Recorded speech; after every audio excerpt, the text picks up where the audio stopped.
ये जो ट्रायंगल बनाए से उसमें 4 अलग अलग चीज़ें लिखी हुई है। आप देख रहे हैं unknown cause, non action, unknown cause unknown action, known cause known action और नोन कॉज अननोन एक्शन। मतलब कुछ कुछ प्रॉब्लम ऐसे होते हैं जिसके कॉज भी हमें मालूम है और एक्शन भी मालूम है। उसके कॉज भी मालूम है, एक्शन भी मालूम है। जैसे हमने सुबह जैसे अभी शुरू में बात की नमक की और शक्कर की, तो हमें कॉज भी मालूम है, उसका एक्शन भी मालूम है। तो वहाँ पर वो सिंपल बात है, उसमें हमें कुछ ज़्यादा काम नहीं करना है। कुछ कॉज ऐसे होते हैं जिसके एक्शन मालूम होते हैं लेकिन कॉज मालूम नहीं होता है। कई के एक्शन मालूम होते हैं, कॉज मालूम होते हैं लेकिन एक्शन नहीं मालूम होता है।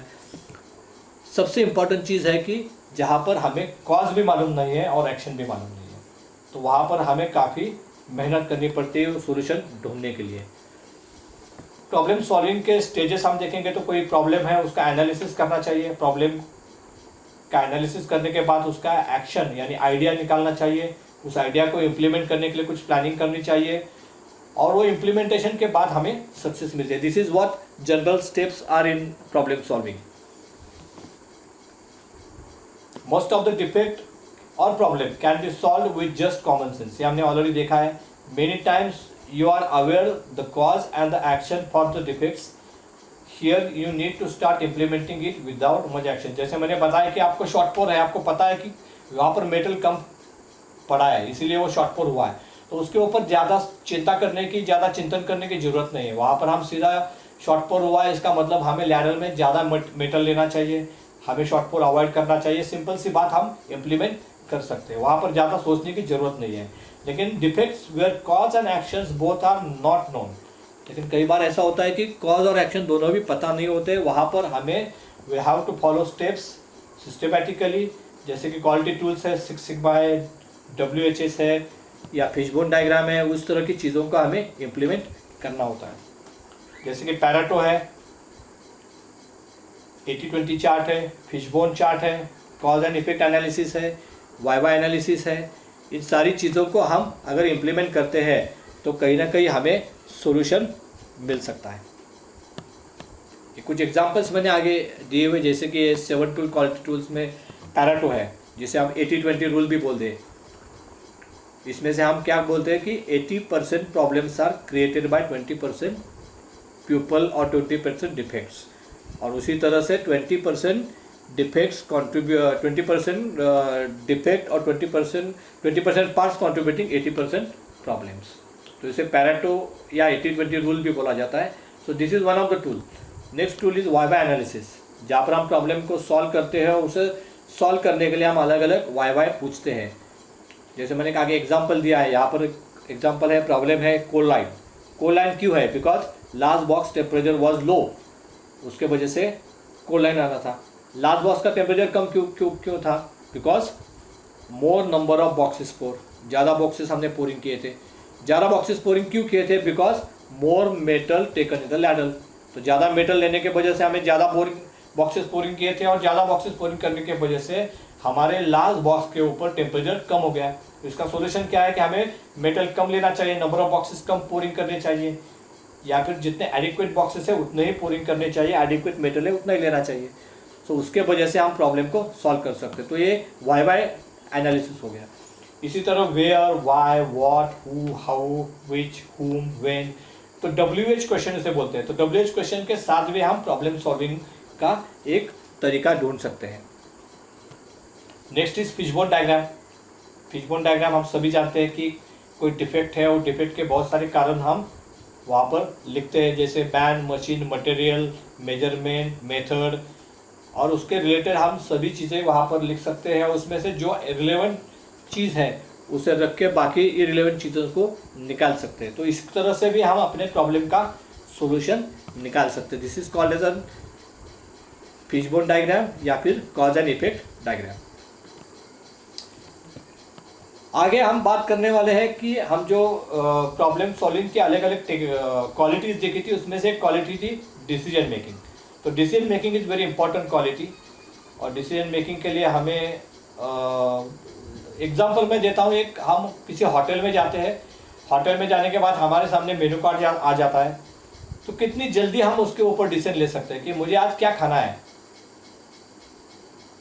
इट इज़ वेरी डिफिकल्ट कि हमें कोई डिसीजन लेना है तो उस हमारे दिमाग में अलग अलग चीज़ें, कभी लगता है कि हम पनीर बटर मसाला लेंगे, कभी लगता है हम काजू करी लेंगे, कभी लगता है कि हम पनीर कोफ्ता लेंगे, कभी लगता है हम पनीर टिक्का मसाला लेंगे। तो we have number of options in our mind, number of choices in our mind. तो उसमें से सही चॉइस ढूंढना, उसके ऊपर डिसीजन लेना, it is a very difficult task. तो decision making is a very important quality, और वो इम्पॉर्टेंट क्वालिटी हमें अपने अंदर बनानी है। जब तक वो क्वालिटी हमारे अंदर नहीं रहेगी तब तक हम प्रॉब्लम सॉल्विंग को सही तरीके से जस्टिस नहीं कर पाएंगे। So take decision to solve the problem. आपको डिसीजन लेना है, अगर प्रॉब्लम को सॉल्व करना है तो you have to take decision, and decision making is very important aspect of problem solving technique. Decision making is very important aspect of problem solving technique. It is always better to have wrong decision than that of fear of tendency to unable to take decision. कई लोग होते हैं कि डर जाते हैं कि मेरा जो डिसीजन है, मैं जो डिसीजन लेने वाला हूँ, जो मैं फैसला लेने वाला हूँ उसको गलत रहेगा तो क्या होगा, उसके कॉन्सिक्वेंसेस क्या होंगे, उसके परिणाम क्या होंगे। तो इसके लिए कई बार हम डिसीजन नहीं लेते हैं या डिसीजन लेना टाल देते हैं। It is always better to have wrong decision than we are not going for any decision. Sometimes decision may be right और रॉन्ग। कई बार आपका डिसीजन सही हो सकता है, कई बार आपका डिसीजन गलत हो सकता है। जैसे प्रॉब्लम सॉल्विंग में भी वही होता है, आपने जो सॉल्यूशन लिया है, जो आपने एक्शन लिया है किसी डिफेक्ट के ऊपर, दैट मे बी राइट और दैट मे बी रॉन्ग। कई बार आपने एक्शन लिया है, उससे आपका प्रॉब्लम सॉल्व हो जाता है, कई बार प्रॉब्लम सॉल्व नहीं होता है। So it happens, you have to take decision, you have to take actions, you have to be, you do not have to fear to take actions. अगर आप फियर करके अगर एक्शन ही नहीं लेना बंद करेंगे तो problem will not gate solve. तो कहीं ना कहीं आपको डिसीजन मेकिंग की एबिलिटी आप में आना बहुत इंपॉर्टेंट है। But it is important to take decision at right time, as if it is not taken it may allow problem become disaster. हमने देखा था कि प्रॉब्लम बड़ा होने से पहले उसके ऊपर अटैक करना चाहिए, प्रॉब्लम बड़ा होने के बाद वो डिजास्टर बन जाता है। तो प्रॉब्लम बड़ा होने से पहले अगर हमें उसके ऊपर सोल्यूशन लेना है तो it is very important that we take right decision at right time. Right decision and wrong decision, जैसे आप देख रहे हैं यहाँ पर, डिसीजन मे बी राइट और may be wrong. Why we does not able to take decision, हम decision क्यों नहीं ले पाते? Because we have a fear to get failed and wrong decision. क्योंकि हमारे दिल में क्या घबराहट होती है कि कहीं मेरा डिसीजन गलत हो गया तो क्या हो गया, कहीं मैं गलत डिसीजन लेता हूँ तो क्या होता है। तो इस वजह से हम कई बार डिसीजन नहीं ले पाते हैं। But is very important to have that ability to take decision. Take small decisions, जैसे कि आप छोटे छोटे डिसीजन लेना चालू करेंगे तो you get confidence on your own कि मैं सही डिसीजन ले सकता हूँ। अपने घर में, अपने सोशल लाइफ में, अपने पर्सनल लाइफ में छोटे छोटे डिसीजन अगर आप धीरे धीरे लेना शुरू करेंगे, and decision making is very big ability, very important ability to become a good manager, a good leader. और उसके लिए आपको डिसीजन लेना बहुत इंपॉर्टेंट है। तो टेक स्मॉल डिसीजंस, वो जैसे आप स्मॉल डिसीजन लेना चालू करेंगे it improve your decision making ability. तो उससे क्या होगा, आपकी डिसीजन मेकिंग एबिलिटी बढ़ेगी। रिमूव मेंटल ब्लॉक, आपके दिमाग में अगर कुछ मेंटल ब्लॉक है तो वो धीरे धीरे बंद हो जाएंगे। You have to remove those mental blocks, कि जो घबराहट है उसको निकालना चाहिए। Allow himself to make mistakes,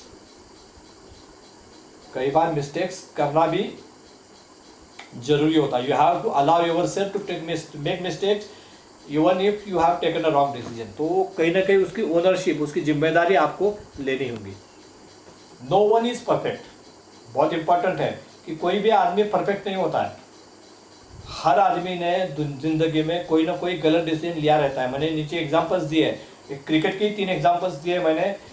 मुझे याद है जो वर्ल्ड कप मेरे ख्याल में 1987 में जो वर्ल्ड कप इंडिया में हुआ था, उसमें फाइनल में इंग्लैंड और ऑस्ट्रेलिया के बीच का फाइनल था, और England was ruling away with the win, बहुत आसानी से जीतेंगे ऐसा लग रहा था। और उस मैच में फाइनल में माइक गेटिंग ने एक बहुत ही गलत शॉट खेला, रिवर्स स्वीप का। 1987 में रिवर्स स्वीप का शॉट खेला और उस रिवर्स स्वीप के शॉट में वो आउट हो गया। और आज तक वो उस शॉट के लिए खुद को दोषी मानता है। आज भी वो मानता है कि वो शॉट उसने अगर नहीं खेला होता तो शायद इंग्लैंड ने वो वर्ल्ड कप जीत लिया होता।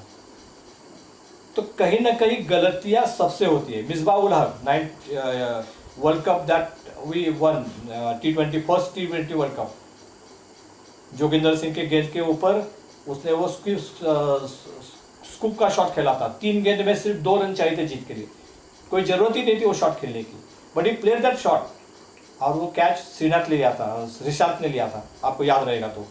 So it was a big mistake. तो वो क्या आप बोल सकते हैं Misbah ul Haq was not perfect, he was a perfect, but he make a mistake at important time and he loss the game.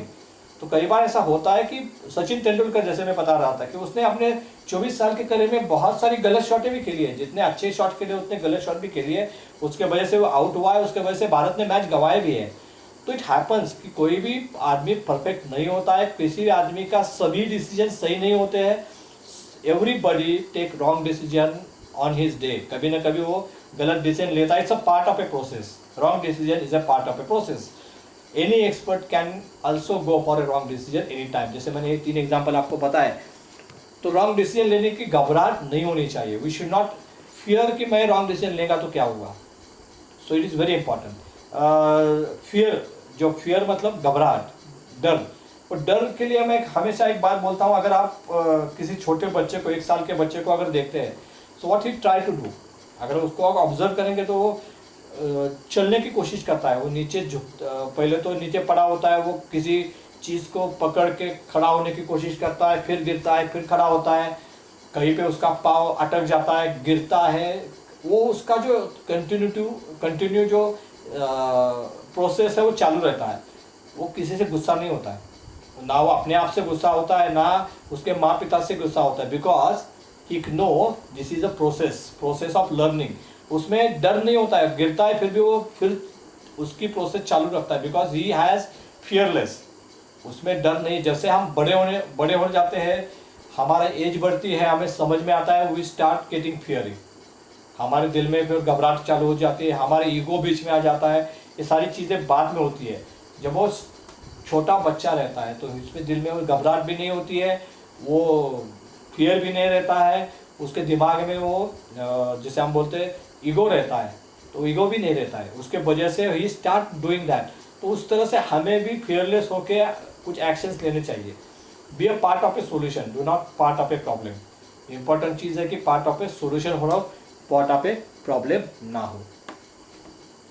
We always have 2 solutions, 2 options और more then 2 options. मैंने जैसे बताया कि कोई भी प्रॉब्लम है आपके साथ, तो उस प्रॉब्लम के लिए आपके पास कई सारे ऑप्शंस रहते हैं।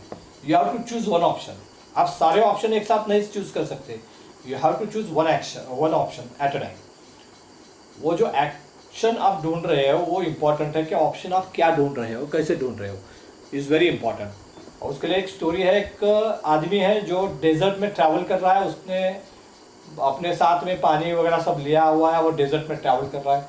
1 दिन बीत जाता है, 2 दिन बीत जाते हैं, जैसे दूसरा दिन बीत जाता है तो उसके पास जो पानी है वो ख़त्म हो जाता है। फिर भी वो अभी अब मंजिल के पास नहीं पहुंचा है, मंजिल से अभी भी बहुत दूर है। वो आगे चलता जाता है, धीरे धीरे उसको थकान महसूस होती है, उसके पास पानी नहीं है, खाने के लिए कुछ नहीं है, पीने के लिए कुछ नहीं है, सिर्फ डेजर्ट है सामने, आजू बाजू में कोई घर नहीं, कुछ भी नहीं है, और वो बहुत थका हुआ आगे बढ़ जाता है। एक सिचुएशन आती है जब उसको ऐसा लगता है कि अब मैं आगे नहीं चल पाऊंगा, मैं अभी यहाँ से आगे नहीं चल पाऊंगा। ऐसी सिचुएशन में उसे सामने एक झोपड़ी दिखाई देती है, हट दिखाई देता है। तो उसे 1 मिनट का ऐसा लगता है कि शायद ये अपना भ्रम हो, जैसे कि हम जानते हैं कि डेजर्ट में हमें कई सारे भ्रम नज़र में आते हैं। उसे लगता है कि शायद ये भ्रम हो, थोड़ा सा आगे खुद को लेके जाता है वो बड़े मुशक्क़त के साथ। वो आगे जाके देखता है तो हाँ सचमुच एक हट उसको दिखाई देता है, तो वो बड़े मेहनत के साथ उस हट के तक पहुंचता है, कैसे वैसे पहुंचता है, वहाँ पे जाके बैठ जाता है। अब उसकी हालत इतनी बुरी है कि वो चल भी नहीं पाता है, कुछ भी उसमें पूरी ताकत गंवा चुके हैं, उसके पास पानी नहीं है, खाने के लिए कुछ नहीं है। वो हट में चारों तरफ देखता है, जब एक बाजू में उसे हैंडपम्प दिखाई देता है, उसे ऐसा लगता है कि यार हैंडपम्प है तो बहुत अच्छा है, मुझे अब पानी मिलेगा। तो बड़े मुश्किल से खुद को उठाता है, हैंडपम्प की तरफ जाता है और हैंडपम्प को चलाने की कोशिश करता है। हैंडपम्प को काफ़ी देर तक चलाता है लेकिन उसमें से कोई पानी नहीं आता है, तो वह फिर निराश हो जाता है। उसको लगता है कि यार हैंडपम्प तो है लेकिन पानी नहीं आ रहा है, कुछ फ़ायदा नहीं, शायद मैं यहीं पे मरने वाला हूँ, क्योंकि मेरे तो यहाँ से आगे जाने का मेरे अंदर उतनी शक्ति नहीं है, उतनी ताकत नहीं है, तो मैं आगे शायद नहीं जा पाऊँगा, यहीं पे मैं मर जाऊँगा। ऐसा वो सोच ही रहा था कि उसे एक पानी की बॉटल दिखाई देती है। उस बॉटल की तरफ जाता है तो सचमुच उस पानी की बॉटल थी, उसमें पानी है और उस बॉटल को ठीक तरह से पैक भी किया हुआ है। तो क्या करता है वो बॉटल का ऊपर का पैकिंग है वो निकालता है और वो बॉटल को अपने मुंह से लगा लेता है। जैसे वो मुंह से लगा रहा है बॉटल को, तो उसे उस बॉटल के लिखा हुआ कुछ दिखाई देता है, तो वो रुक जाता है, वो पढ़ने लगता है बॉटल के ऊपर क्या लिखा हुआ है। तो बॉटल के ऊपर लिखा हुआ रहता है कि इस पानी को मत पीछिए, इस पानी को हैंडपम्प में डालिए और उसके बाद हैंडपम्प से पानी आएगा और जाने से पहले इस हैंडपम्प से इस बॉटल को वापस भर के रखिए ताकि आने वाले अगले मुसाफिर को ये पानी का बॉटल मदद कर सके। अब he has two options. Option number 1, जो बॉटल है सामने उसे पी लो और मेरी जो अभी जो तृष्णा है, जो मेरी प्यास है वो बुझाऊं ताकि मैं ज़िंदा रह सकूं, आगे जा सकूं। दूसरा ऑप्शन है जैसे उस चिट्ठी में लिखा है उस पानी को मैं हैंडपम्प में डालूं, लेकिन अगर मैं हैंडपम्प में पानी डालता हूं और हैंडपम्प नहीं चलता है तो पानी भी गया और मेरी प्यास भी गई और मुझे और कोई ऑप्शन नहीं है। तो सोचने लगता है कि मैं क्या करूँ, मेरे पास 2 ऑप्शन है, मैं कौन सा ऑप्शन चूज़ करूँ। तो काफ़ी सोचने के बाद उसे ऐसा लगता है कि ठीक है उसमें लिखा है इस तरह, हम हैंडपम्प में पानी डाल के देखते हैं। तो वो पानी हैंडपम्प में डाल देता है। हैंडपम्प में जैसे ही पानी डाल देता है और हैंडपम्प को चलाना शुरू करता है। जैसे हैंडपम्प को चलाना शुरू करता है तो 2-3 सेकंड में उस हैंडपम्प से आवाज़ निकलनी शुरू होती है और थोड़ी देर में हैंडपम्प से पानी बाहर आना शुरू हो जाता है। तो बहुत खुश होता है कि अभी हैंडपम्प से पानी आ गया, मतलब मैं अपनी प्यास बुझा सकता हूँ, मैं अपने साथ में जो भी पानी के मेरे औजार लाया हूँ औजार भर के ले सकता हूँ। तो बहुत खुश हो जाता है, वो पानी बहुत सारा पी लेता है, अपने साथ में लाए जो बॉटल थी, जो मटके थे उसको भर के लेता है और जाने से पहले उस बॉटल को भी भर के उसको सील लगाना नहीं भूलता है, वो बॉटल को सील लगा के रखता है। फिर वो सोचता है अगर मैं जो 2 ऑप्शन थे उसमें से दूसरा ऑप्शन अगर सही, दूसरा ऑप्शन मैं चूज़ किया, अगर मैंने पहला ऑप्शन चूज़ कर लिया होता तो क्या होता, अगर मैंने पानी पी लिया होता तो शायद मुझे आगे जाते समय मैं अपने साथ में पानी लेके नहीं जा सकता था, तो मुझे आगे जाके यही प्रॉब्लम आने वाली थी। और दूसरी इम्पॉर्टेंट चीज़, अगर इसके बाद मेरे बाद में कोई मुसाफिर यहाँ पर आएगा तो उसे पानी भी नहीं मिलता।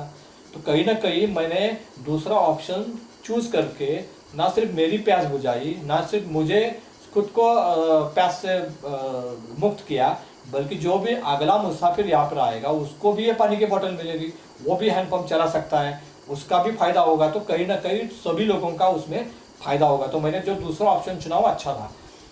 कई बार ये होता है कि हम दूसरा ऑप्शन नहीं चुनते हैं बिकॉज वी फील कि हम फियर हमारे दिल में होता है, हम घबरा जाते हैं कि कहीं फेल हो गए तो क्या होगा। अगर फेल हो गए तो एक एक्सपीरियंस हमारे साथ में होता है, जो एक्सपीरियंस हमें आगे जाके बहुत काम आता है। तो जैसे वो आदमी वो बॉटल को भरता है और वहाँ पर रखने से पहले उसने और एक सेंटेंस ऐड कर देता है कि सच मानिए ये काम करता है, मतलब ये पानी अगर हैंडपम्प में डालता है तो हैंडपम्प काम करता है, सच मानिए ये हैंडपम्प इस पानी से काम करता है। ये वाक्य उसने नीचे डाल दिया ताकि आने वाला मुसाफिर के सामने 2 ऑप्शन ना रहे, उसे पता चलेगा कि हाँ किसी ने लिखा है मतलब हैंडपम्प काम करता है। तो इस तरह की ये स्टोरी है जहाँ पर हम सोचते हैं कि हमारे सामने 2 ऑप्शन होते हैं, उसमें से हमें एक ऑप्शन कहीं ना कहीं चुनना होता है। और जब हम ऑप्शन चुनते हैं तो हमारी मानसिकता हमेशा पॉजिटिव होनी चाहिए। हमारी मानसिकता ऐसी होनी चाहिए जिससे हम अपना ही नहीं तो साथ में दूसरों का भी भला कर सके, दूसरों का भी फायदा हो सके, दूसरों का भी विचार हम करना सीख सके। उस नज़रिए से हमारा सोचना होना चाहिए, उसी तरह हमारा ये ऑप्शन चुनना होना चाहिए। Decision making, if you make a choice is okay, if your choice is okay you succeed. अगर आपने सही चॉइस का चयन किया तो आप जीतेंगे। If your choice gets wrong, आपका चॉइस अगर गलत हुआ तो it becomes your experience and guide others to learn from it. तो आपका एक्सपीरियंस बन जाएगा और उससे दूसरों लोगों को काफ़ी फायदा होगा। आपकी एक्सपीरियंस से बाकी के लोग सीख सकते हैं। जैसे काफ़ी पुरानी चीज़ है, जो पुरानी स्लाइड है, बहुत इंपॉर्टेंट स्लाइड है। Mistakes are painful when they happens, mistakes are painful when they happens, but years later collection of mistakes is called experience which lead to success। मतलब हम जिसे आज एक्सपीरियंस बोलते हैं, जिसे हम एक्सपर्टीज बोलते हैं, उन्होंने कहीं ना कुछ गलतियां की रहती है। वो पूरी गलतियों का जो साम्राज्य है, जो गलतियों की जो सम है, जो उसका सम प्रोडक्ट है, वही कहीं ना कहीं आपका एक्सपीरियंस बन जाता है। वही को हम एक्सपीरियंस बोलते हैं, क्योंकि उस गलतियों से हम बहुत कुछ सीखते हैं। लर्न फ्रॉम द फेल्यूर्स, तो फेल्यूर से सीखना चाहिए, गलतियों से सीखना चाहिए।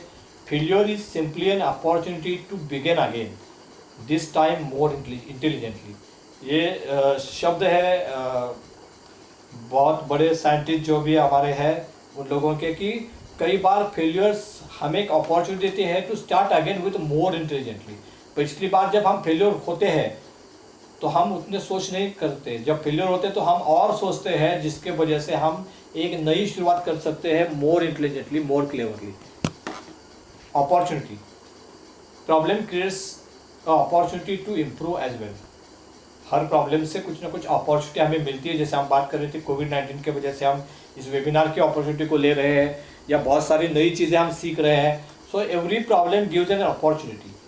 सो look at problem not as difficulty but as a opportunity. तो किसी भी प्रॉब्लम की तरफ आप एक डिफिकल्टी की तरफ ना देखें, तो एक अपॉर्चुनिटी की तरफ देखिए, ताकि इस प्रॉब्लम से हमें कुछ नया सीखने को मिलेगा।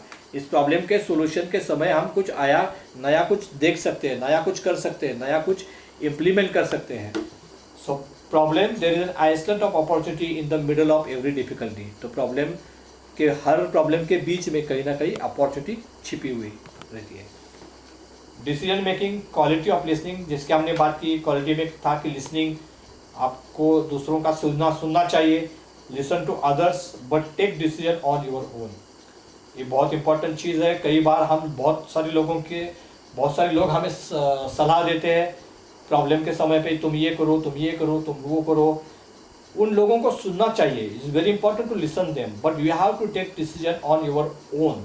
हम अपने खुद के बलबूते के ऊपर, अपने खुद के अनुभव के ऊपर, अपने खुद के सोच के ऊपर डिसीजन लेना चाहिए, ना कि सब जो लोग बोलते हैं उसी को हम इम्प्लीमेंट करते जाए। उसी का एक एग्जाम्पल मैंने यहाँ पर एक स्टोरी है मिठाई वाला की, वो भी आपको सुनाता हूँ। कि एक मिठाई वाला है, और मिठाई वाला अपने दुकान के बाहर एक बोर्ड लगा हुआ है, और बोर्ड पे लिखता है वो, यहाँ ताज़ी मिठाइयाँ मिलती है, यहाँ ताज़ी मिठाइयाँ मिलती है।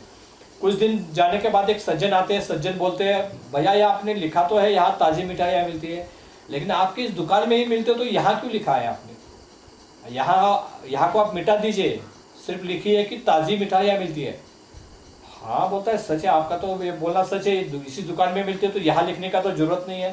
तो यहाँ को मिटा देता है, फिर हो जाता है यहाँ ताज़ी मिठाई मिलती है की जगह मिठाइयाँ मिलती हैं।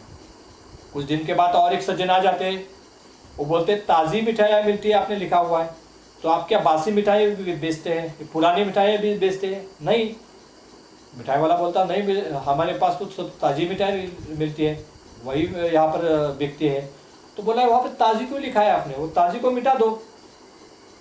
वो ताज़ी को मिटा देता है। अब रहता है कि मिठाइयाँ मिलती है।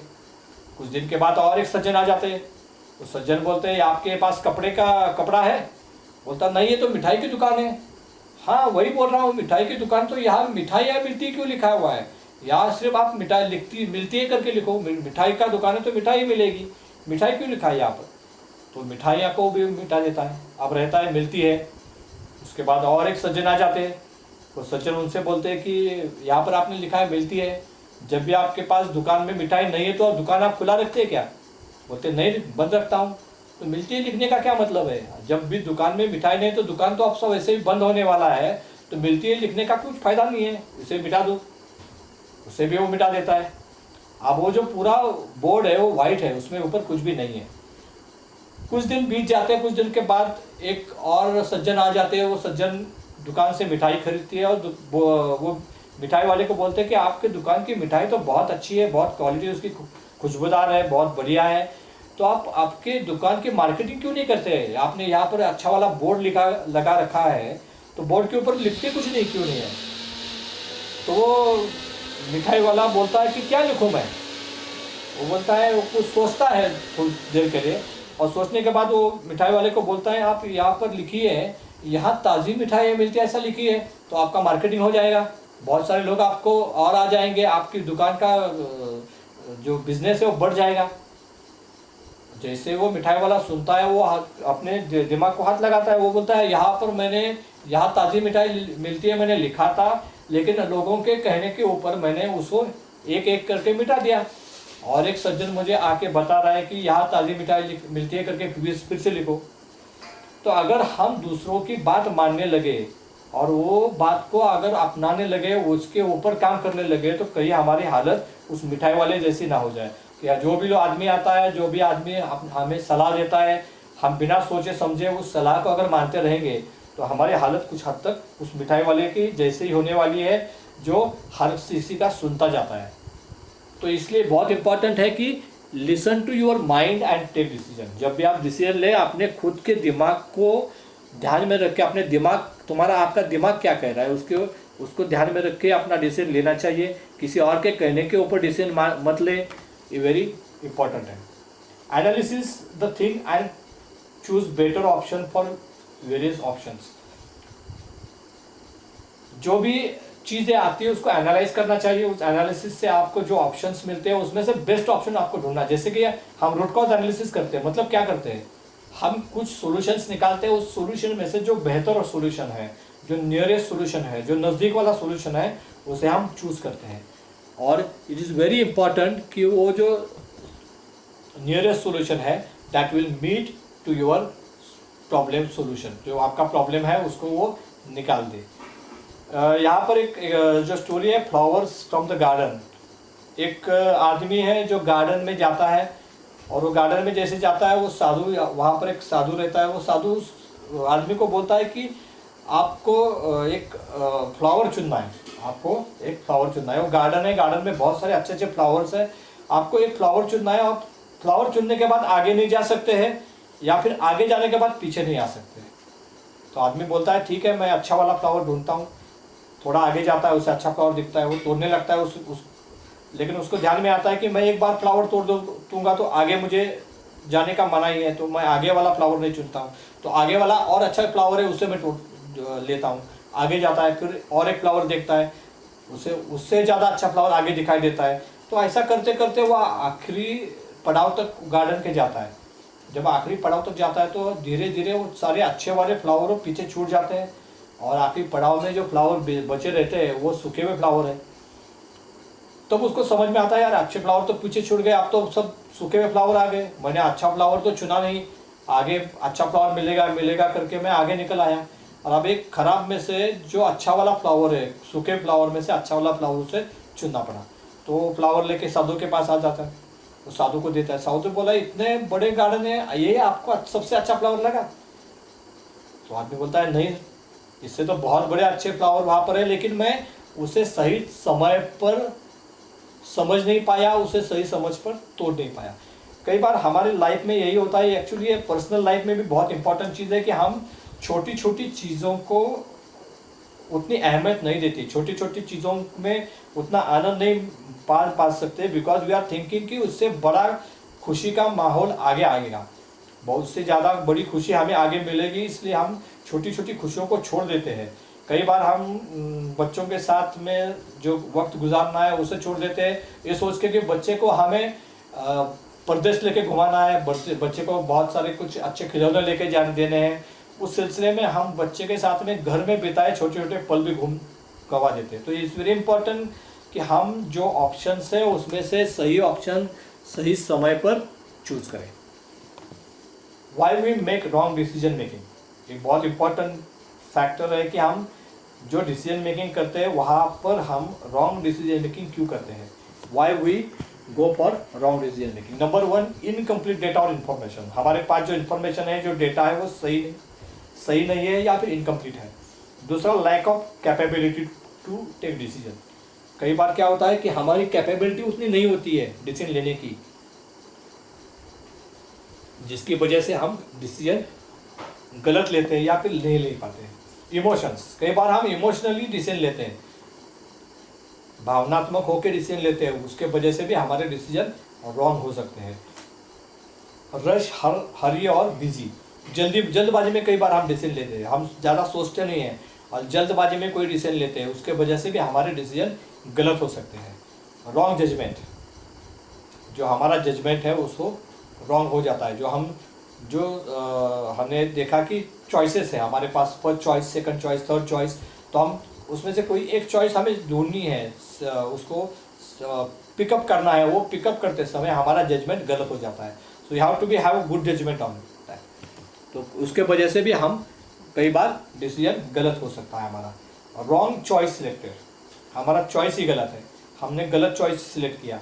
जैसे कि वो डेजर्ट में अगर उसने फर्स्ट चॉइस सिलेक्ट कर लिया होता और वो पानी पी लिया होता, तो आगे आने वाले आदमियों को, मुसाफिर को वो हैंडपम्प का पानी नहीं मिल सकता था, या फिर उससे आगे जाते समय बहुत सारा पानी लेके जाने का मौका नहीं मिलता था अगर उसने वो चॉइस सिलेक्ट किया होता। तो selecting a right choice is very important.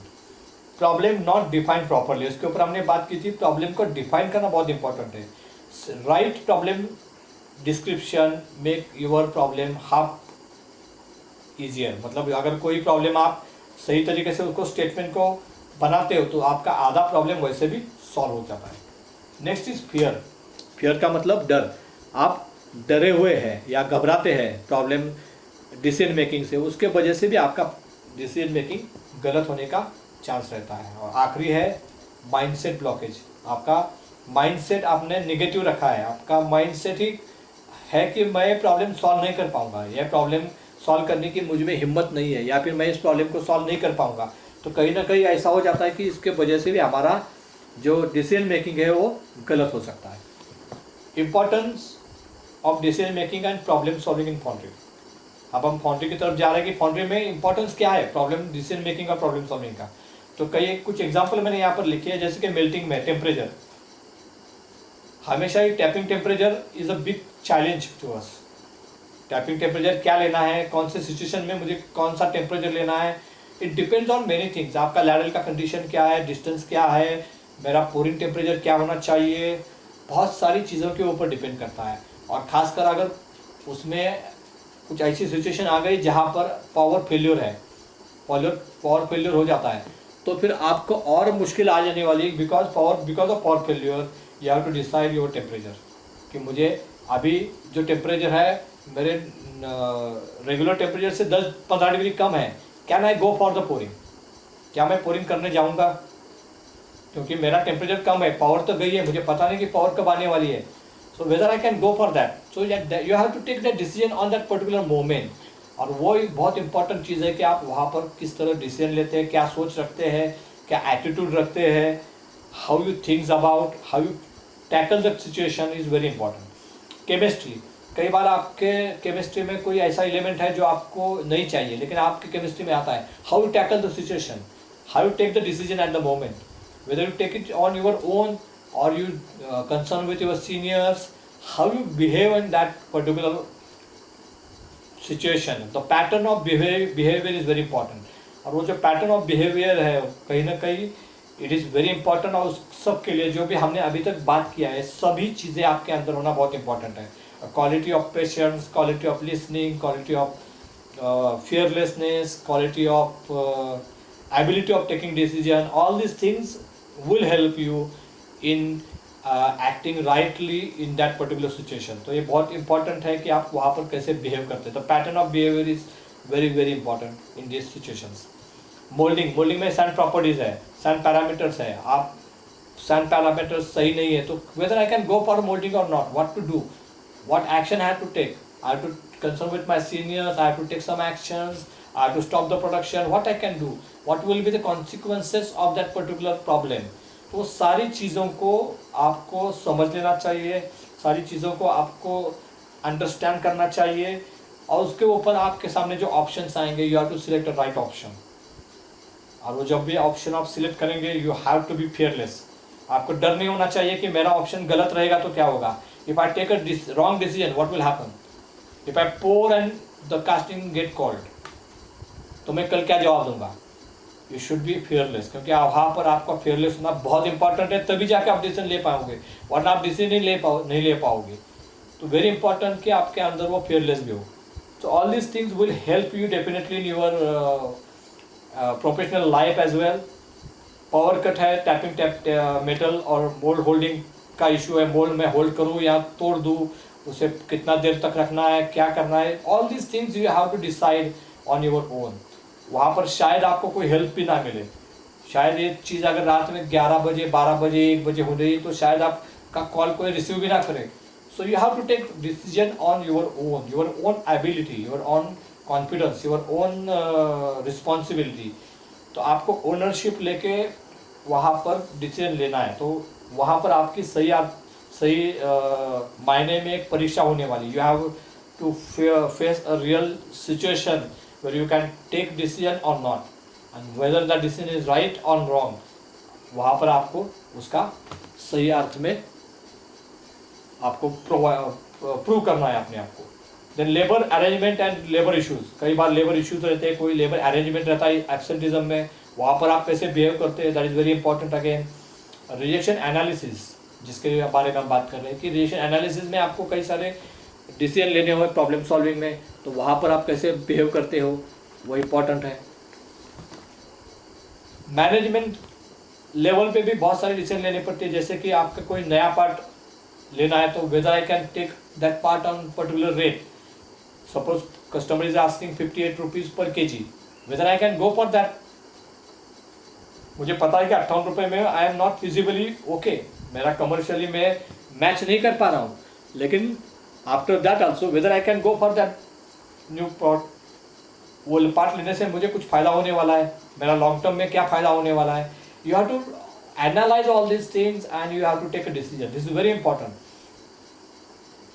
मैं हमेशा उसके लिए एक और एग्जांपल देता हूँ, जब आप ड्राइविंग कर रहे हैं, you have just a second time कि आप ओवरटेक कर रहे हैं या फिर किसी मुश्किल से गुजर रहे हैं ड्राइविंग के समय, तो आपके पास कुछ 1 सेकंड ही रहता है कि you have to take a decision whether you can overtake that particular vehicle और नॉट। वो 1 सेकंड में आपने जो डिसीजन लेना है, that has to be important. वहाँ पर अगर आप घबरा जाते हैं, आपके दिमाग में कुछ फियर आ जाता है, तो you are asking for a disaster, क्योंकि वो 1 सेकंड की देरी आपको एक्सीडेंट में तब्दील कर देंगे। तो वो पर्टिकुलर मोमेंट है जहाँ पर आपको फियरलेस होकर डिसीजन लेना है कि हाँ, मैं I am going to overtake whatever may be the afterwards situation, whatever may be the result. तो वो डिसीजन मेकिंग एबिलिटी आपको अंदर डेवलप होना बहुत इंपॉर्टेंट है।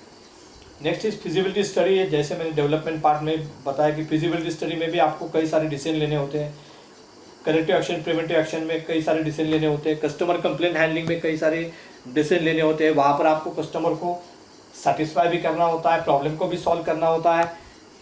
तो इस सारी चीज़ों में कहीं ना कहीं आपको डिसीजन लेने होते हैं, और decision making is become a very important tool here.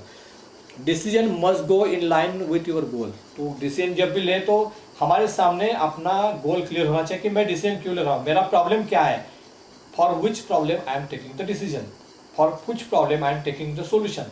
तो वो इम्पॉर्टेंट है। अगर आपने गलत ले लिया तो definitely there will be disaster. Small decision makes you huge impact. कई बार आपके छोटे छोटे डिसीजन, छोटी छोटी सॉल्यूशंस भी बहुत सारे अच्छे इम्पैक्ट ला सकते हैं। और एक तीसरी बहुत इंपॉर्टेंट चीज़ है, जब भी कोई डिसीजन लेते हैं तो उस सिचुएशन से अपने आप को बाहर निकालना।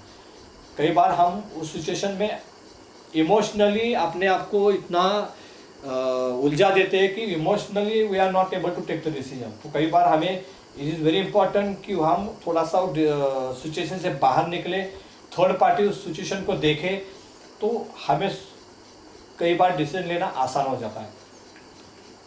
This is happening particularly in our personal life में काफ़ी ज़्यादा होता है, because we have a family relations. कई बार फैमिली रिलेशंस होते हैं, हमारे रिलेटिव्स के बारे में कुछ सिचुएशन रहती है, तो वी गेट इमोशनली अटैच रहते हैं, तो डिसीजन लेना बहुत मुश्किल हो जाता है। जैसे बच्चे के बारे में कुछ डिसीजन लेना है तो वी गेट इमोशनली अटैचमेंट उसके साथ में रहती है। तो कई बार हमें उस क्या बोलते हैं उसको, रिश्ते से बाहर निकल के उस सिचुएशन को देखना पड़ेगा और बाद में हमें डिसीजन लेना पड़ेगा, ताकि emotion will not get over our decision. We are now going to very interesting two stories, that is corona. जो पहली स्टोरी है बहुत ही इंपॉर्टेंट स्टोरी है।